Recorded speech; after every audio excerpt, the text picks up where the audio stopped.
Hello everyone. Today we will start a new chapter, Principle of Inheritance and Variation. ये chapter start करने से पहले मैं कुछ कॉमन बातें हैं जो मैं डिस्कस करना चाहूँगी कि हम लोग देखते हैं कि एक डॉगी का एग्जांपल अगर लिया जाए तो डॉगी हमेशा एक पपी को ही जन्म देता है और बिल्ली हमेशा एक किटन को ही जन्म देती है। तो फिर ऐसा क्यों होता है? अगर हम अपने आप को भी देख लें तो हम में बहुत सारी ऐसी सिमिलैरिटीज़ होती हैं अपने पेरेंट्स के साथ जो मैच करती हैं। कुछ कैरेक्टर्स होते हैं या फिर हम दिखने में ऐसे अपने पेरेंट्स की तरह होते हैं। तो ऐसा क्यों होता है? और फिर कुछ कैरेक्टर्स ऐसे भी होते हैं जो हमें अपने पेरेंट्स से अलग भी करते हैं। कुछ वेरिएशंस आते हैं उसमें, है ना? तो ये सब क्यों होता है कि इसके पीछे रीज़न क्या है? तो ये सब कुछ का जो रीज़न है वो हम लोग इस चैप्टर में पढ़ने वाले हैं, ठीक है? Principle of inheritance and variations, ठीक है? और ये चैप्टर जो है वो जेनेटिक्स के अंदर आते हैं। अब ये जेनेटिक्स है क्या? इस चैप्टर में हमें बहुत सारे न्यू टर्म्स देखने को मिलेंगे। तो इस वीडियो में मैं उन्हीं टर्म्स को मैं अभी क्लियर करने की कोशिश करूँगी, ठीक है? सबसे पहले हम देखते हैं कि जेनेटिक्स क्या है। So what is genetics? The study of heredity और how the characteristics of living things are transmitted from one generation to the next generation. Okay, so इसमें एक टर्म आया है हेरिडिटी, एक वर्ड है। पहले हम लोग हेरिडिटी देख लेते हैं, उसके बाद हम लोग जानेंगे कि आखिर वो हेरिडिटी की स्टडी को ही जेनेटिक्स बोला जाता है। So, what is heredity? Heredity is a process of transmission of traits. Traits, that means character. Transmission of traits from parents to their offspring, either via asexual reproduction or sexual reproduction. Okay? So, heredity क्या है? Parents के जो characters हैं, जो traits हैं, जब वो offspring में एसेक्सुअली या फिर सेक्सुअली जब ऑफस्प्रिंग फॉर्म होते हैं, उसमें जब वो कैरेक्टर्स पेरेंट्स से ऑफस्प्रिंग में जाते हैं तो उस प्रोसेस को हेरिडिटी बोलते हैं। अब समझ में आ गया कि हेरिडिटी क्या है। तो इसी हेरिडिटी का जो स्टडी है वो उसे हम जेनेटिक्स बोलते हैं, ठीक है? अब now next question is what is variation? अभी मैंने बोला कि हम में कुछ ऐसे कैरेक्टर्स हैं जो अपने पेरेंट्स से मैच करते हैं और कुछ जो होते हैं मैच नहीं करते हैं। तो ऐसा क्यों है? क्योंकि उस कैरेक्टर में क्या आता है, वेरिएशन आ जाता है, कुछ डिफरेंस भी हो जाती है। तो individual of some species have some differences is known as variation. Okay, clear है? Next term is autosome and sex chromosome. So autosome और सेक्स क्रोमोसोम क्या है, इसे जानने के लिए हम यहाँ पर देखते हैं। हम लोग खुद का एक एग्जाम्पल लेते हैं कि ह्यूमन, ओके? ह्यूमन के एक सेल में प्रेजेंट होते हैं 46 क्रोमोसोम, ठीक है? 46 क्रोमोसोम्स प्रेजेंट होते हैं। अगर हम इसे पेयर में कहें तो पेयर में क्या बोलें? अगर 46 क्रोमोसोम को पेयर में कर दें तो क्या हो जाएगा? 23 पेयर ऑफ क्रोमोसोम, है ना?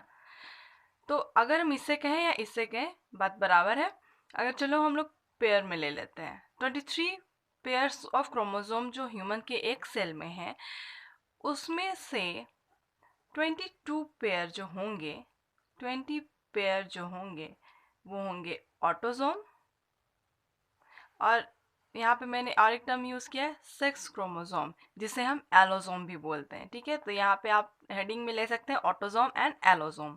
सो 22 पेयर हो जाएंगे ऑटोसोम एंड वन पेयर में कितने क्रोमोसोम आएंगे? 2 क्रोमोसोम, है ना? ये 1 पेयर आपका होगा एलोसोम। अब इसके फंक्शंस की अगर हम बात करें तो ये एलोसोम है, मैंने यहीं पे बोल दिया है कि allosome is a sex chromosome. तो ये क्या करेगा? डिटरमाइन करेगा, सेक्स डिटरमाइन करने में इसका फंक्शन होगा, ठीक है? एंड नेक्स्ट क्या था? ऑटोसोम। ऑटोसोम क्या है कि एलोसोम तो सेक्स डिटर्मिनेशन कर लेगा, ऑटोसोम हमारा कैरेक्टर डिसाइड करेगा। ठीक है, कि हमारा कैरेक्टर्स कैसा होगा, नेचर कैसा होगा, eye colour, hair colour, skin colour, and हमारा हाइट कैसा रहेगा, टॉल रहेंगे, शॉर्ट रहेंगे, ये सब डिसाइड करने वाले क्रोमोसोम है हमारे ऑटोसोम। क्लियर है? Next is haploid and diploid.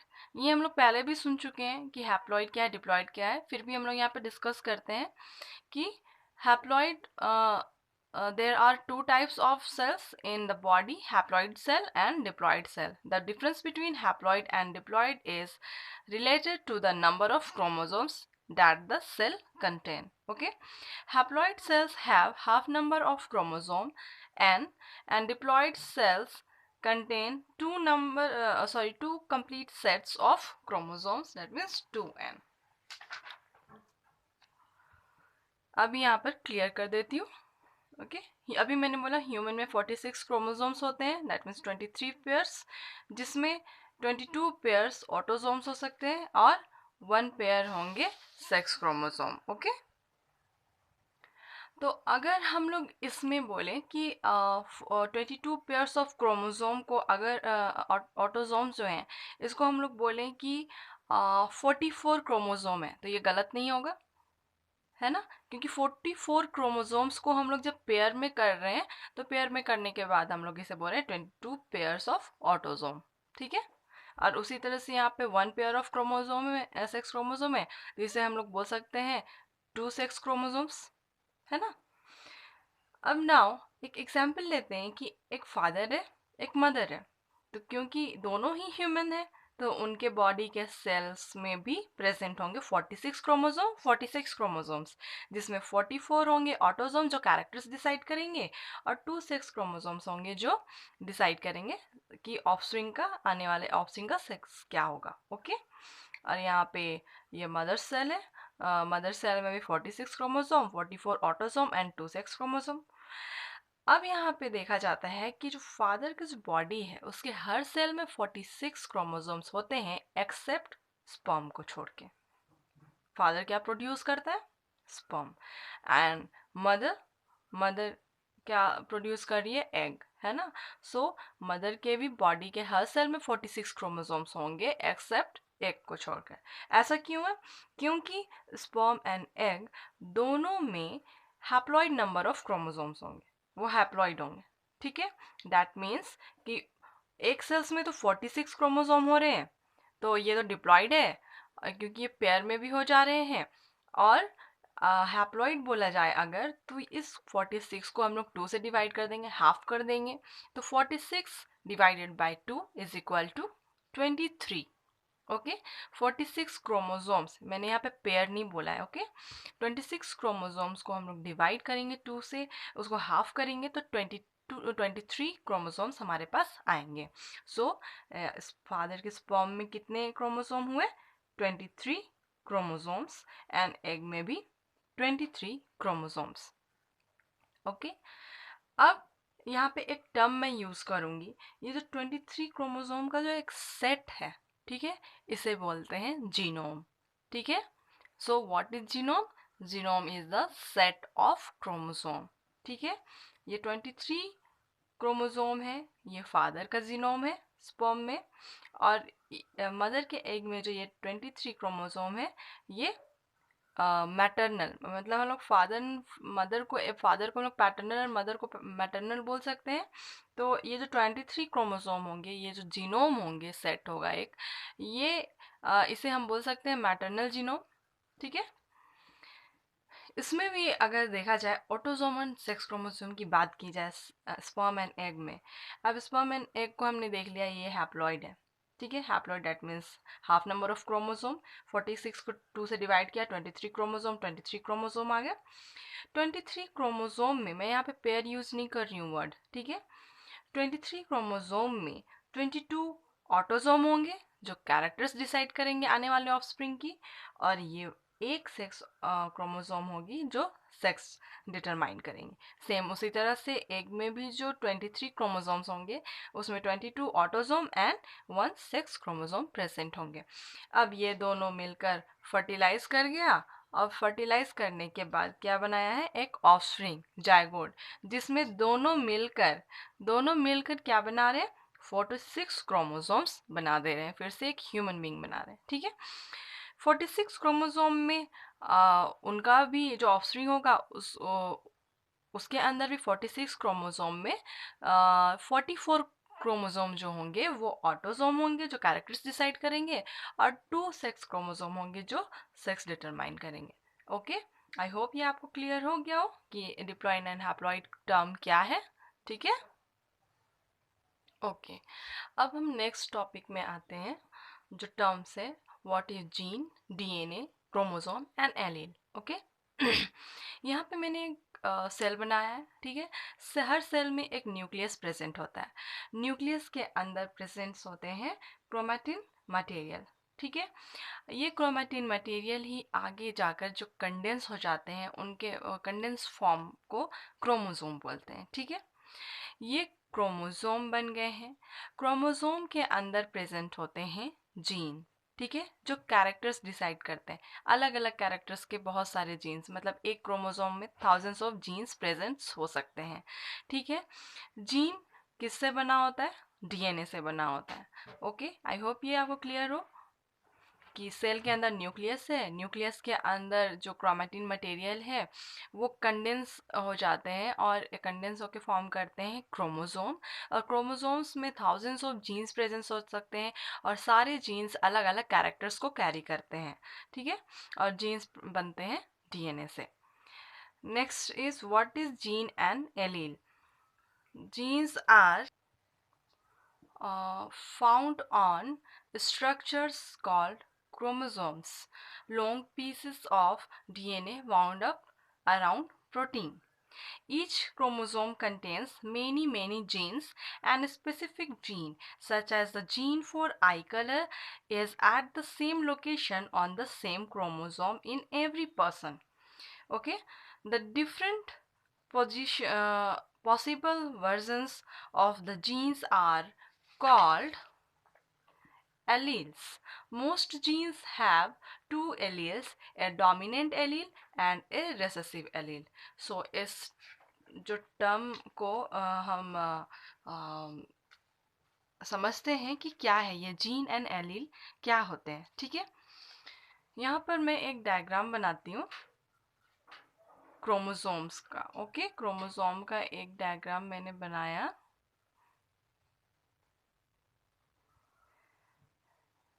Chromosome का एक डायग्राम, और ये क्रोमोसोम्स जो है वो हमेशा पेयर में रहते हैं।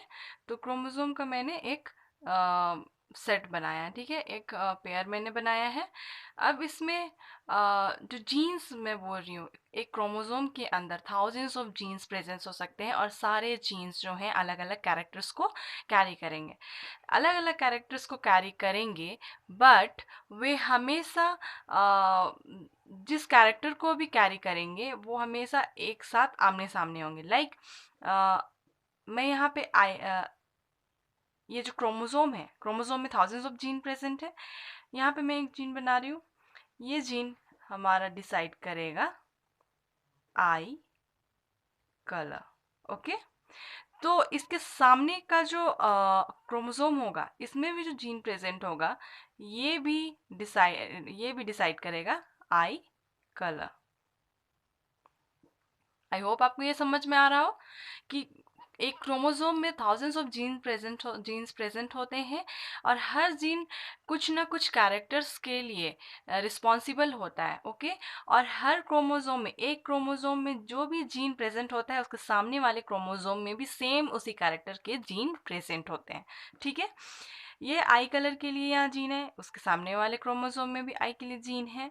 उसके नीचे में मैं अगर बना दूँ यहाँ पर हाइट के लिए कि हमारा हाइट कैसा रहेगा। ठीक है, तो इसके सामने वाला जो जीन है ये भी कैरेक्टर को डिसाइड करेगा, वो कैरेक्टर होगा हाइट। ओके, आई होप आपको ये समझ में आ गया कि जीन क्या है। जीन बहुत सारे हो सकते हैं, यहाँ पे थाउजेंड्स ऑफ जीन्स प्रेजेंट रहेंगे, ठीक है। और सारे जीन्स जो हैं कुछ ना कुछ कैरेक्टर्स को, हमारे हेयर कलर्स को, हमारे स्किन के कलर को, बॉडी कॉम्प्लेक्शन और नेल्स कैसे होंगे, ठीक है, फिंगर्स छोटी होंगी बड़ी होंगी, वो सारे कैरेक्टर्स आप यहाँ पर प्रेजेंट होंगे। और जो भी कैरेक्टर्स होते हैं आमने सामने प्रेजेंट होते हैं। ऐसा नहीं है कि यहाँ पे आई कलर है और उसके सामने वाले क्रोमोसोम में जो जीन है वो हेयर कलर डिसाइड कर रहा है, ऐसा बिल्कुल भी नहीं है। ओके, आई होप यहाँ तक आपको अब समझ में आ गया है। अब नेक्स्ट जीन के बाद जो टर्म है वो एलील है। अब एलील क्या है? एलील जो है वो अल्टरनेटिव फॉर्म है जीन का। Okay, alternative form of gene is called allele. So allele allele जो है वो अल्टरनेटिव फॉर्म है जीन का, ठीक है। तो अब इसको हम लोग एलील को देखते हैं कि वो है क्या। एक जीन में दो एलील प्रेजेंस होते हैं, ठीक है। यहाँ पे प्रेजेंट है आई कलर। तो एलील्स का मतलब क्या है कि जीन तो है, आई कलर डिसाइड कर रहा है, वो पता है। अब एलियंस देखेंगे कि आई कलर कैसा होगा, ब्लू होगा, ब्लैक होगा, ब्राउन होगा। ओके, सो एक ये जीन जो है वो कैरी कर रहा है ब्लैक कलर, ठीक है। और ये जीन जो है वो एलील को कैरी, वो कौन सा एलील को कैरी कर रहा है, वो ब्लू कलर आई। ओके, ये हाइट है। हाइट या तो टॉल हो सकता है या शॉर्ट हो सकता है, या उसको हम लोग ड्वार्फ भी बोल सकते हैं। ओके, तो हाइट है तो ये मान लीजिए कि कैरी कर रहा है शॉर्ट हाइट को, ठीक है, या फिर ड्वार्फ हाइट को बोल सकते हैं। और ये ये हाइट का जो जीन है वो कौन सा एलील कैरी कर रहा है, टॉल हाइट। ओके, ये आपको क्लियर हो गया। अब अगर मैं बोलूँ कि आ, ये एक ये जो है यहाँ पर मैं इसे छुपा दूँ एक क्रोमोसोम, और यहाँ पे मैं बोलूँ कि ये जीन एक आई कलर को रिप्रेजेंट कर रहा है और इसके पास एलील है ब्लैक कलर का एलील, तो इसे हम एक कंप्लीट जीन नहीं कहेंगे, ठीक है। ये जीन कंप्लीट जीन तब होगा जब दोनों क्रोमोसोम का जो पेयर है वो आमने सामने होंगे और बिल्कुल आई कलर ये भी डिसाइड करेगा, आई कलर ये भी डिसाइड करेगा, और इसके पास भी एक एलील होगा और ये भी एक एलील रखेगा। ये ब्लैक कलर का, ये ब्लू कलर का, ये शॉर्ट हाइट का एलील रखा है और ये टॉल हाइट का एलील। ये दोनों एलील्स मिलकर एक जीन बनाते हैं, ठीक है। तो आप, आई होप कि आपको ये समझ में आया होगा कि क्रोमोसोम्स में थाउजेंड्स ऑफ जीन्स होते हैं। हर जीन्स कुछ ना कुछ कैरेक्टर्स के लिए रिस्पॉन्सिबल होते हैं। ओके, और हर जीन में प्रेजेंट होते हैं एलील्स जो ये डिसाइड करते हैं कि जैसे मैंने आई कलर बोला है, आई कलर का जीन है, आई कलर का जीन है, तो आई कलर का जीन के पास वो एलील होगा जो एलील डिसाइड करेंगे कि कलर कौन सा होगा, ब्लैक होगा, ब्लू होगा, ब्राउन होगा। ओके, और ये दोनों एलील मिलकर ही एक जीन फॉर्म करते हैं, ठीक है। यहाँ पे एक टर्म आया है dominant allele and recessive allele, ठीक है। तो अब ये देखते हैं कि dominant allele and recessive allele क्या है। हमने ये देख लिया जीन्स है। जीन में प्रेजेंट है दो एलील, यहाँ पे ब्लैक एलील और ये ब्लू एलील, ठीक है। अब सपोज ये मेरा क्रोमोसोम था, ओके, और इसमें black allele and blue allele दोनों प्रेजेंट है मेरे बॉडी में, लेकिन मेरी जो आईज हैं उसका जो कलर है वो ब्लैक है। तो ब्लैक है, वो एक्सप्रेस कर रहा है अपने आप को, तो इसे हम बोलेंगे कि ये डोमिनेंट है, ठीक है। और ऐसा तो नहीं है कि ये ब्लू कलर मेरे जीन में नहीं है, ये ऑब्वियसली ये ब्लू कलर का जो एलील है वो मेरे जीन में है क्योंकि ये पूरा क्रोमोसोम मेरा है, ठीक है। तो लेकिन ये ब्लू कलर मेरे में शो नहीं कर रहा है, मुझ में शो नहीं कर रहा है ये कलर, क्योंकि मेरे आई के कलर ब्लैक है, तो इसे हम बोलेंगे डोमिनेंट। और ये ब्लू कलर है जो शो नहीं कर रहा है, इसे हम बोलेंगे रेसेसिव, ठीक है। अब जो अगर हम इसको किसी अल्फ़ाबेट से डिनोट करें कि किस तरह से हम लोग इसको डिनोट करेंगे, तो ब्लू एंड ब्लैक, तो मेरे आई कलर को मैं डिसाइड करती हूँ, चलो मैं बी से, ठीक है। तो जो डोमिनेंट होगा उसे हम कैपिटल बी से लिखेंगे और जो रेसेसिव होगा उसे हम स्मॉल बी से। सपोज अगर मैं यहाँ पे हाइट की बात करती और मेरा जो हाइट है वो टॉल है, तो उसे मैं कैसे डिनोट करती? डोमिनेंट को मैं टी से डिनोट करती, और हाइट को जो शॉर्ट है उसे मैं स्मॉल टी से, जो रेसेसिव है, क्योंकि मेरा हाइट तो क्या है? टॉल है। और जो शॉर्टनेस वाली जो एलील थी वो मुझ में प्रेजेंट है, लेकिन वो रेसेसिव है, वो दिखाई नहीं दे रही है, एक्सप्रेस नहीं कर रही है खुद को, तो इसलिए यहाँ पे हम लोग लिखेंगे स्मॉल टी। ठीक है, यहाँ पे मैंने वही लिखा है, difference between dominant and recessive allele. Dominant जो अपने आप को एक्सप्रेस करते हैं, ठीक है, एंड रेसेसिव जो एक्सप्रेस नहीं कर पाते हैं खुद को। नेक्स्ट इम्पॉर्टेंट टर्म अब आ रहा है हमारा होमोलोगस एंड हेटेरोलॉगस क्रोमोसोम। अब ये होमोलोगस क्रोमोसोम क्या है और हेटेरोलॉगस क्रोमोसोम क्या है? ठीक है, इसे भी मैं एक क्रोमोसोम के डायग्राम से ही आपको बताना चाहूँगी कि होमोलोगस एंड हेटेरोलॉगस क्रोमोसोम क्या है। सपोज, क्योंकि हमने अभी देखा, इस वाले पेज में मैंने दिखलाया था कि ये जो 23 क्रोमोसोम्स है ये फादर की तरफ से आते हैं, हैप्लॉइड क्रोमोसोम्स, और ये हैप्लॉइड क्रोमोसोम्स जो 23 क्रोमोसोम है मदर की तरफ से आता है, एक ऑफस्प्रिंग बनाते हैं। तो मतलब 23 क्रोमोसोम्स फादर की तरफ से एंड 23 क्रोमोसोम्स मदर की तरफ से। ओके, यहाँ तक तो क्लियर था। अब मैं इसी को यहाँ पर बनाती हूँ। सपोज मैं यहाँ पे फादर को हम पैटर्नल बोल सकते हैं, ठीक है, पी से लिख देती हूँ, और मदर को हम लोग मैटर्नल बोल सकते हैं। ओके, फादर से कितने क्रोमोसोम्स आए थे? 23 क्रोमोसोम्स। यहाँ पे मैं पेयर नहीं बोल रही हूँ, क्रोमोसोम्स, ओनली क्रोमोसोम्स। और मदर से भी 23 क्रोमोसोम्स आए थे, है ना। यहाँ पे अगर सपोज मैं बना दूँ 23 क्रोमोसोम्स, मैं यहाँ पे भी बना नहीं पाऊंगी, लेकिन मैं एक सिंगल सिंगल क्रोमोसोम बना दे रही हूँ। इस तरह के क्रोमोसोम्स 23 क्रोमोसोम्स होंगे। ओके, अब ये क्या करेंगे? ये ऑफस्प्रिंग में तो ये आपस में आके मिल जाएंगे। तो ये कैसे मिलेंगे? इसमें क्या है कि ये जो क्रोमोसोम्स है अपने अपने हिसाब से अपनी तरह के क्रोमोसोम्स को ढूंढेंगे जिसमें अपने तरह के जीन प्रेजेंट होंगे। ठीक है, लाइक ये क्रोमोसोम नंबर 1, 1, 2, 2, 3 एंड 3। ठीक है, सपोज इस क्रोमोसोम का जो जीन है, ये एक जीन आई कलर के लिए, ये एक जीन हेयर कलर के लिए, तो सेम उसी तरह से मान लीजिए क्रोमोसोम नंबर 1, इसमें ये आई कलर जो है और ये हेयर कलर जो है,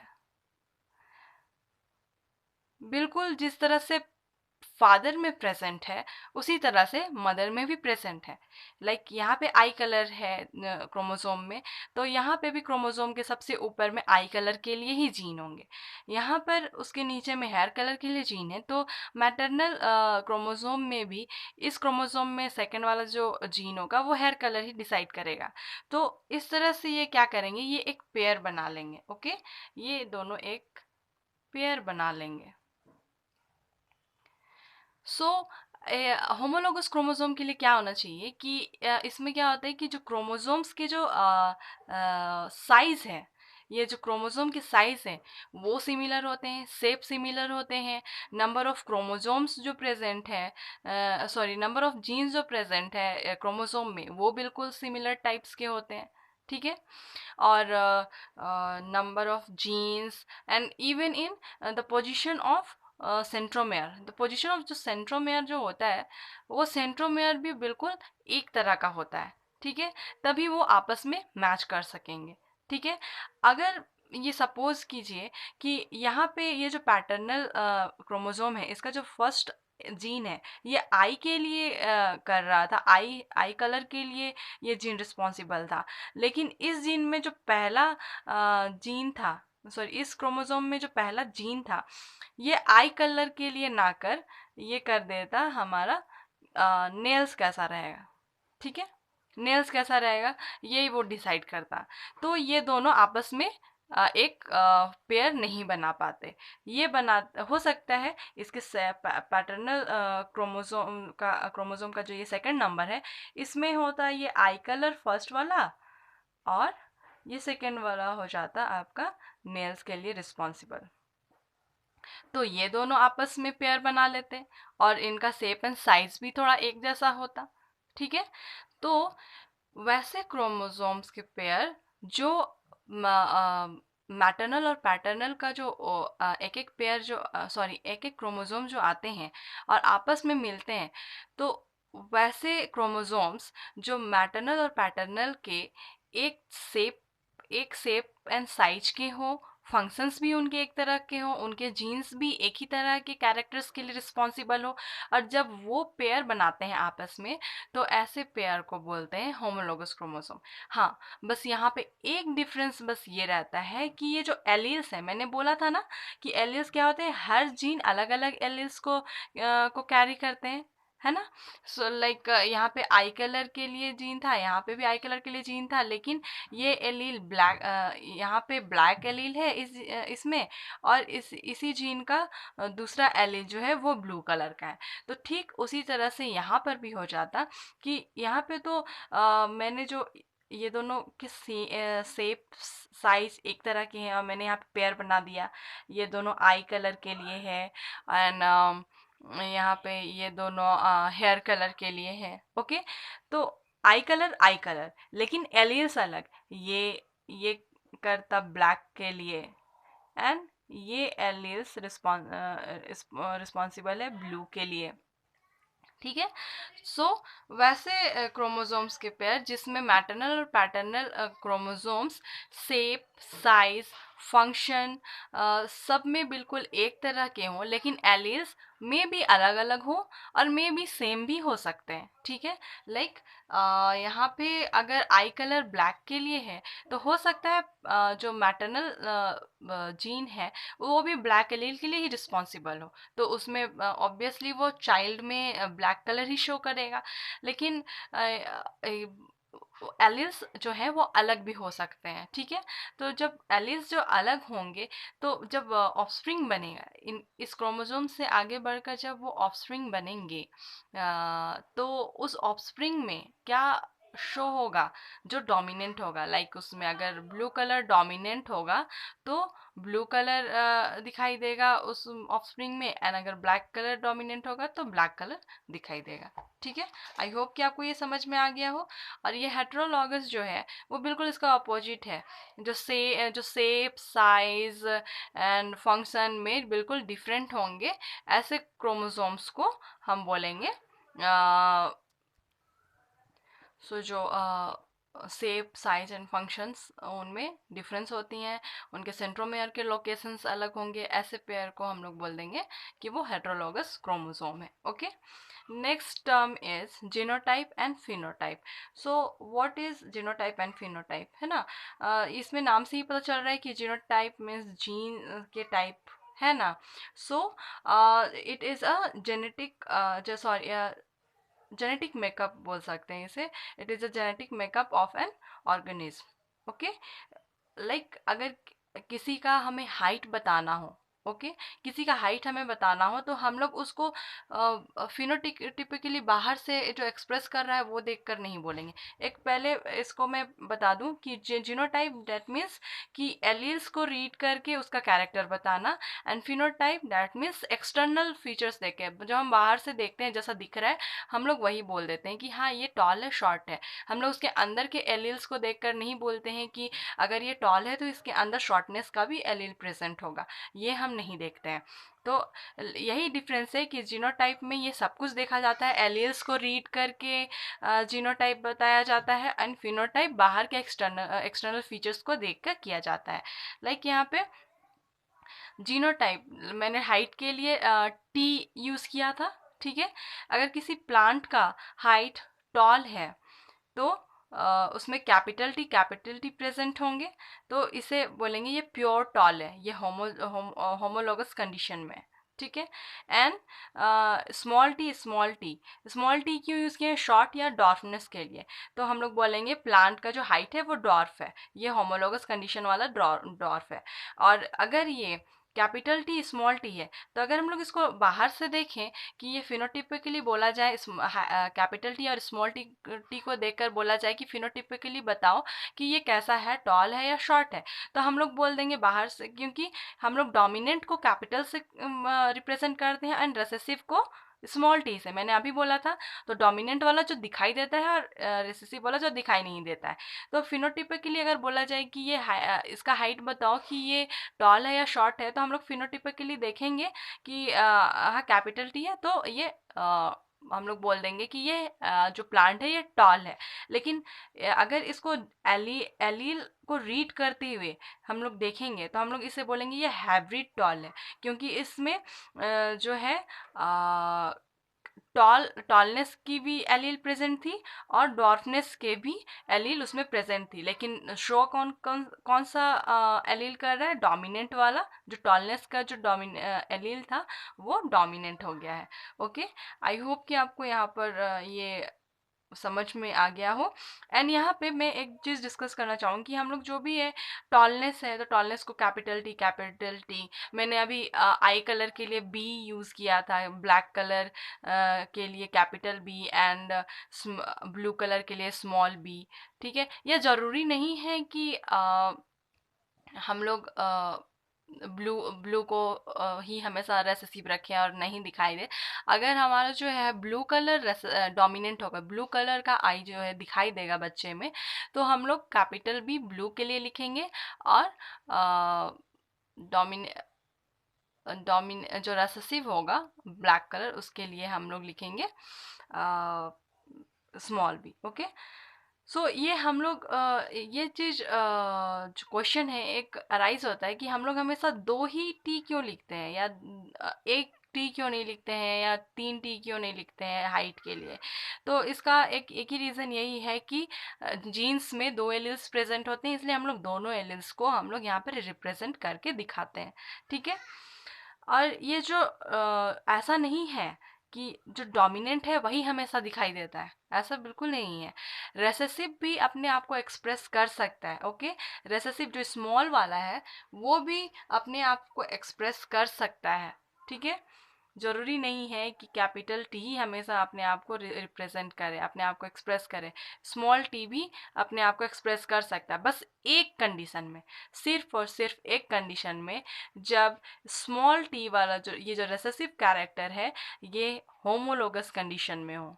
ठीक है, जब होमोलोगस कंडीशन में हो तभी वो अपने आप को शो करेगा।